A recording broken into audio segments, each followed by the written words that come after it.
Pulse भी check कर दें। तो इमरजेंसी के अंदर जो नब्ज चेक की जाती है उसको हम कहते हैं, मेडिकल वर्ड है कैरोटिड पल्स कहते हैं, वो चेक करनी होती है। तो वो कहाँ पर होती है? वो हमारे यहाँ गर्दन पे होती है, ठीक है। सीधी तरफ भी होती है, उल्टी तरफ भी होती है। तो अभी हम सब अपनी अपनी ये कैरोटिड पल्स चेक करेंगे। सब अपनी 2 उंगलियों को ट्रैकिया, वाइट वेब, सांस की नाली है, इसके ऊपर रखें, सबने रखनी है, ठीक है। अब मैंने कहा ये कैरोटिड पल्स सीधी तरफ भी है, उल्टी तरफ भी है। अब किसी भी एक तरफ चले जाए, 2 इंच ऊपर जाए, खड्डा सा ग्रूव होगा, इसमें आप फील करें, आपको पल्स फील होगी।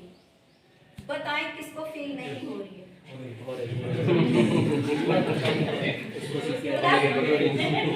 अगर नहीं हो तो बताएं वो जिंदा नहीं है।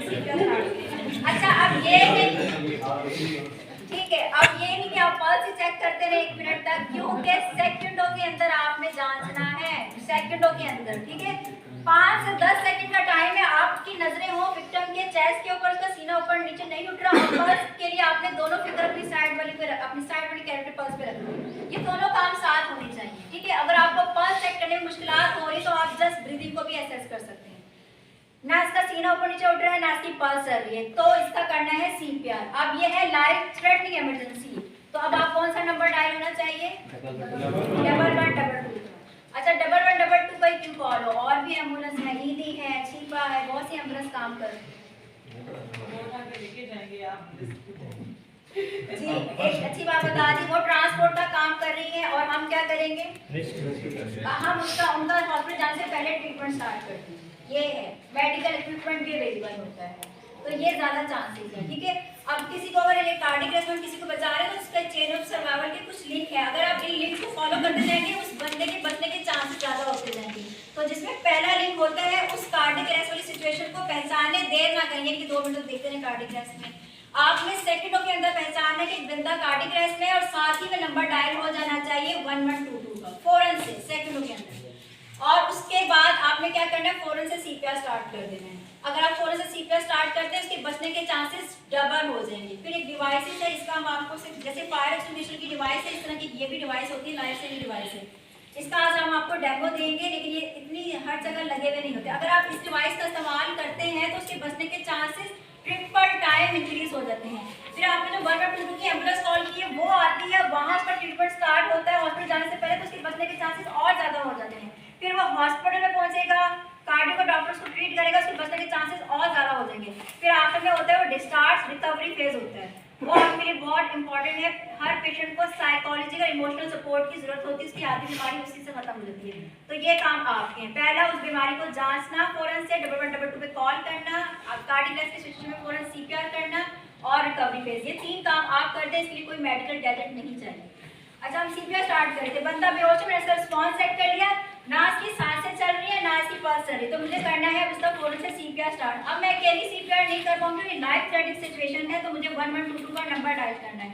जैसे ही सेंट्रल कमांड कंट्रोल रूम में कॉल जाती है, और अगर आप उसको ये इस तरह की हिस्ट्री देते हैं कि बंदा बेहोश है, तो अगला क्वेश्चन फौरन से पूछेगा कि उसको सांस आ रही नहीं आ रही, और अगर आप उसको ये बताते हैं सांस नहीं आ रही, तो अच्छी बात ये होती है यहाँ जब कॉल जाती है सेंट्रल कमांड कंट्रोल रूम में, वो आपको टेलीफोनिक सीपीआर स्टार्ट करवा देते हैं कि हमारे आने से पहले आप उसकी जिस तरह जिंदगी बचा सके।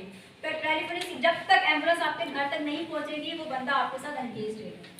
अब आप सीपीआर के लिए 3 लोगों ने हाथ खड़ा किया था कि उनको मालूम है कि सीपीआर क्या होता है, तो मुझे बता दें कि सीपीआर के लिए 3-4 चीजों को मद्देनजर रखते हैं। क्या है, क्या चीजें करेक्ट होनी चाहिए, हमें पता कैसे चलेगा कि सीपीआर ऐसे करना है, वो अच्छा सीपीआर होगा। कोई भी एक बात हाथों की जो उंगलियां हैं, उंगलियों में देख के फिर उसको चेस्ट को दबाना। यानी कि कहना चाह रहे हैं कि आपने हाथ रखे तो सही पोजीशन पर रखें, ठीक है, एक हो गया। और बताएं, फिर चेस्ट को जो है ना वो उसके दबाना है, दबाना है। अब कितना दबाना है ये पता होना चाहिए, ठीक है। 2 बार। और बताएं, 3 बार दबाना है। और ठीक है, और अच्छा ठीक है, यही चीजें, ठीक है। आपका दिल कहाँ पर है? लेफ्ट साइड पे, चेस्ट में। मैंने जितनी ट्रेनिंग कराई है ना, तो सब ये कहते हैं दिल लेफ्ट साइड पे। अच्छा, दिल का ना एक पार्ट हमारा एपिक्स जिसको हम बोलते हैं वो होता है लेफ्ट साइड पे, तो हमें लगता है हमारा दिल लेफ्ट साइड पे। अल्लाह ताला ने आपका दिल बिल्कुल सेंटर ऑफ द चेस्ट पे बनाया है, सीने के बिल्कुल बीच में। इसलिए जब हम हाथ कहाँ रखते हैं, जब हम हाथ रखते हैं सीपीआर के लिए बिल्कुल सीने के बीच में रखें। बीच में। अब सीने का बीच आपको कैसे पता चलेगा? ये निप्पल लाइन है, यहाँ से एक निप्पल लाइन लगा ले, ऊपर से सांस की नाली से एक निप्पल एक लाइन लगा ले। ये दोनों लाइनें जहाँ मर्ज होगी समझ जाए ये आपका सेंटर है। तो यहाँ पे आपने हाथ रखने हैं। अब हाथ कैसे रखने हैं? जो आपका ताकतवर डोमिनेंट हैंड है उसको सब करें आगे, सबने करना है आगे, ठीक है? सब करके बिल्कुल सीधा आगे आगे, ठीक है? उसके बाद आपने क्या करना है, इस डोमिनेंट हैंड के ऊपर दूसरा हाथ लेकर आए और उंगलियों को आपस में मिला लें, इंटरलॉक फिंगर, ठीक है? ये पोजीशन होगी सीपीआर की। ये कोहनियां आपकी बेंड नहीं होनी चाहिए, बिल्कुल स्ट्रेट होंगी। और ये मैंने रखा, और ये शोल्डर अब आप लोग हाथ से कर लें। ये जो आपके कंधे शोल्डर हैं ये बिल्कुल विक्टिम के ऊपर आएंगे, दूर नहीं जाना है, यानी कि विक्टिम के साथ आपने 90 डिग्री का एंगल बनाना है। अगर आप ये 45 डिग्री का एंगल बनाएंगे तो आपसे ये कंप्रेस ही होगा और आपकी बहुत ज़्यादा फोर्स लगेगी, तो आप अपना भी टाइम वेस्ट कर रहे हो, उस विक्टिम का भी टाइम वेस्ट कर रहे हो, ठीक है? बिल्कुल सेंटर ऑफ द चेस्ट पर, कोहनियां मुड़नी नहीं चाहिए, कंधे आपके बिल्कुल ऊपर आएंगे। ये हो गई आपकी हैंड प्लेसमेंट। अब कितना दबाना है कि उस दिल से आपका ऑक्सीजन साफ खून निकले। तो आपने बड़ों के अंदर कम से कम 5 सेंटीमीटर तक लाजमी जाना है। 5 सेंटीमीटर आपके ये 2 इंचेस के बराबर होंगे, इतना आपने गहराई में जाना है, डेप्थ का ख्याल रखना है, ठीक है? उसके बाद वो जो आप कंप्रेस करते हैं 3 दफा नहीं, कंप्रेस हम करते हैं कंटिन्यूसली, 1 2 3 4। आपका दिल रिदम से चल रहा होता है, तो इसी तरह आपने भी रिदम चलाना है। तो ये आपका जो कंप्रेशन का जो रेट है 1 मिनट के अंदर आपने 100 से 120 दफा परफॉर्म करना है। अभी मैं आपको 30 कंप्रेशन करके दिखा रही हूँ।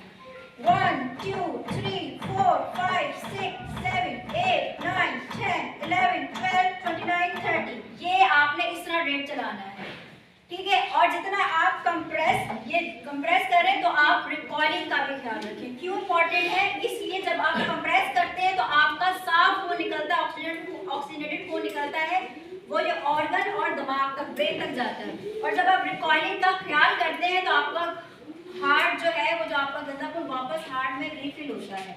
तो जितना कंप्रेस करना है उतना रिकॉइल करना है। और इंटरप्शन यानी कि सीपीआर बिला वजह नहीं रोकना। 10 सेकंड की आपको इजाजत है कि आप सीपीआर वो रोक सकते हैं। उस 10 सेकंड के लिए अगर आपने ब्रीदिंग देनी है तो 2 ब्रेथ दें, फिर कंप्रेशन करें। तो 5 चीजें आपने हमेशा याद रखनी सीपीआर करते वक्त। हाथों की पोजीशन सही होनी चाहिए, डेप्थ सही होनी चाहिए, रेट आपका 100 to 120 होगा, और जितना आप दबा रहे हैं उतना आप पानी का भी ख्याल रखेंगे और कम से कम इंटरप्शन करेंगे। तो आप 30 कंप्रेशन दें। 30 कंप्रेशन के बाद आपने देनी होती है 2 सांसें। तो 2 सांसें आप किस तरह देंगे आउट ऑफ हॉस्पिटल? कोई आपके पास कोई ट्रेजेडी नहीं है, मेरे पास यहाँ पे पॉकेट मास्क है, बैग मास्क डिवाइस है, आप किस तरह देंगे? 2 ब्रेथ मुंह से भी हम दे सकते हैं, माउथ से भी दे सकते हैं। तो आपने जो टेक्निक यूज करनी है इसका नाम है माउथ टू माउथ। तो सबसे पहले आप करते हैं एयरवे को ओपन करते हैं, सांस की नाली को ओपन करना है, हेड टिन चिन लिप, माथे को नीचे चिन को ऊपर करके एयरवे ओपन किया, फिर उसके नोज को दबाना है, नोज को किया पिंच, और अपने लिप और विक्टिम के लिप के दरमियान आप सील बनाएंगे और नॉर्मल ब्लो करेंगे। जैसे आप ब्लो करेंगे उसका सीना बाकायदा ऊपर उठेगा, विजिबल चेस्ट रेस होगा। अगर हो रहा है तो इसका मतलब है आपकी टेक्निक ठीक है। एक सांस दिया 1 सेकंड के अंदर, फिर पॉज लिया, दूसरा सांस दे दिया। अगर जैसे कोविड आया तो कुछ लोग नहीं देना चाह रहे थे, अगर आप नहीं देना चाह रहे, आपकी विक्टिम अननोन है, तो आप ब्रीदिंग को स्किप भी कर सकते हैं, लेकिन कंप्रेशन स्किप नहीं होंगे। क्यों? क्योंकि जो आप कंप्रेशन करे जा रहे हैं ना, जो कंप्रेशन जो ऑक्सीजन ब्लड दिमाग तक जा रहा है ना, तो ब्रेन को जितनी ऑक्सीजन की नीड है वो काफ़ी होती है। इसलिए हम कहते हैं अब हमारी जो रिसर्च जो गाइडलाइन हम फॉलो करते हैं, कंटिन्यूसली सीपीआर करें, वो मोर इफेक्टिव है।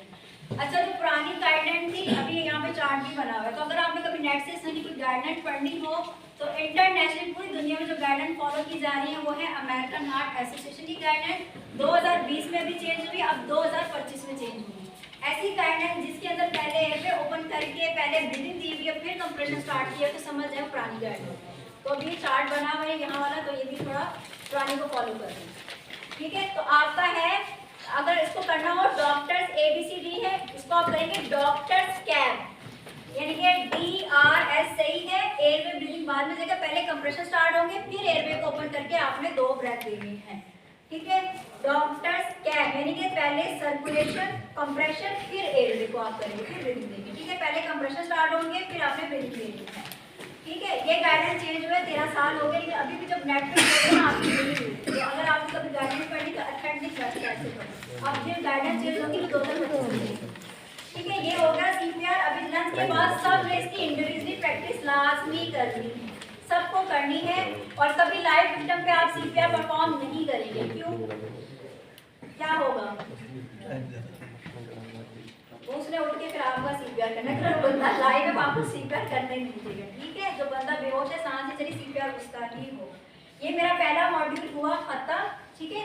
सीपीआर के अंदर आपका कोई क्वेश्चन है तो आप पूछ सकते हैं। नेक्स्ट मॉड्यूल की तरफ जा रही हूँ। किसी ने ये नहीं पूछा कि सीपीआर कितनी देर तक करना है, 1 मिनट में इतना रेट देना, वो तो आप करते रहेंगे, तब तक सीपीआर करते रहेंगे, जब तक 1112 वाले ठीक है। गुड, जब तक वो जो आपने हेल्प कॉल किए वो ना आ जाए, उसको हैंड ओवर करेंगे। और बताएं, ठीक है या ठीक है, वो रिस्पॉन्स दे सकते हैं तो आप छोड़ देंगे। और बताएं, आप किसी हाँ रिकवर सब हो गया। अगर वो जिस बिल्डिंग में आप सीपीआर कर रहे थे आपको ये लगता है कि वो आप तक फैल गई है, वो आपको लगता है कि सीन आपकी अनसेफ हो गया, तो आप छोड़ दीजिए। लेकिन अगर खुदा ना खासा आपको कोई प्यार है तो आपके पास जितनी एफर्ट है आपने लगानी है। आपके सिर्फ हाथों की अमल से किसी की जान बच सकती है। अच्छा, ये तो था अडल्ट का सीपीआर। बड़ों के, बच्चों के अंदर भी होता है। बच्चों के अंदर बस थोड़ी सी चेंजेस ये है, अगर आप चाइल्ड किसी बच्चे का सीपीआर कर रहे हैं तो आप एक हाथ का इस्तेमाल करेंगे, लेकिन चाइल्ड ओबीस है या मुझे किसी बच्चे का सीपीआर करना होता तो मैं अपने दोनों हाथों का इस्तेमाल करेंगे, ठीक है। डेप्थ अडल्ट के अंदर कम से कम 5 सेंटीमीटर थी, इसमें जस्ट अबाउट 5 है। आप आते हैं इन्फेंट, क्योंकि कार्डियक अरेस्ट इसके अंदर भी हो सकता है, वो एज तो देख लिया, किसी के साथ भी किसी टाइम भी हो सकता है। इन्फेंट जो आपका होता है 1 महीने से लेके 1 साल तक के बच्चे को हम कह रहे हैं इन्फेंट। इसमें आपने हाथों की लीड का इस्तेमाल नहीं करना, इसमें आप इस्तेमाल करेंगे फिंगर। ये ट्रिपल लाइन लगाई, 2 फिंगर के साथ आप करेंगे सीपीआर, ठीक है। इस तरह या फिर आप 2 हाथ से भी कर सकते हैं, 1 2 3 4 5।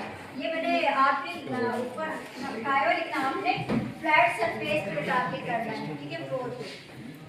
ये हो गया। और इसके अंदर डेप्थ है 4 सेंटीमीटर। बड़ों के अंदर कम से कम 5 सेंटीमीटर, चाइल्ड में अबाउट 5 है और इन्फेंट में 4 सेंटीमीटर है। बड़ों के अंदर दोनों हाथों का इस्तेमाल होगा, चाइल्ड के अंदर 1 हाथ या 2 हाथ, और इन्फेंट के अंदर क्या इस्तेमाल हो रहा था, फिंगर इस्तेमाल हो रही, इसलिए इस्तेमाल नहीं करेंगे। ये है आपका high quality CPR, life threatening emergency. आप लोगों का काम है सेकंडों के अंदर परफॉर्म होगी तो बच जाएगा, ठीक है। और मैंने क्या शर्त बताई, हर 90 सेकंड के बाद, 90 सेकंड के बाद एक विक्टिम की कार्डियक अरेस्ट डेथ होगी। अच्छा, अब हमारा नेक्स्ट मॉड्यूल है, किसी को कुछ और पूछना है सीपीआर के मॉड्यूल में, आगे चले, ठीक है। अच्छा, ये एक डिवाइस है, इसका नाम है ऑटोमेटेड एक्सटर्नल डिफिब्रिलेटर। ये वो भी डिवाइस है जो अक्सर टीवी ड्रामों में आप डॉक्टर्स को शॉक लगाते हुए देखते हैं, ठीक है। आज आपके लिए डिवाइस बना दी गई, ज़्यादा इंपॉर्टेंट थी तो फर्स्ट रिस्पॉन्डर के लिए बनाई गई है। तो इसको हम जानेंगे कि इसकी क्या इंपॉर्टेंस है और इसको इस्तेमाल कैसे करना है, आप लोगों के लिए बनाई गई है। इसको इस्तेमाल करने से जो कार्डियक अरेस्ट वाला विक्टिम है उसके बचने के चांसेस कितने ज़्यादा हो रहे थे, ट्रिप्स पर टाइम इंक्रीज हो रहे थे, और हमारी एम्बुलेंस के अंदर ये डिवाइस अवेलेबल होती है। इसके अलावा ये डिवाइस इंटरनेशनल फ्लाइट्स आपकी जहाँ पे भी जा रही है आपको वहाँ लगे हुए मिलेंगे, क्योंकि गोरों ने पाकिस्तान आना तो उसको अच्छा दिखा के भाई हमारा सब चीज़ है, ये आपको ये डिवाइसेस वहाँ लगी मिलेगी। और जो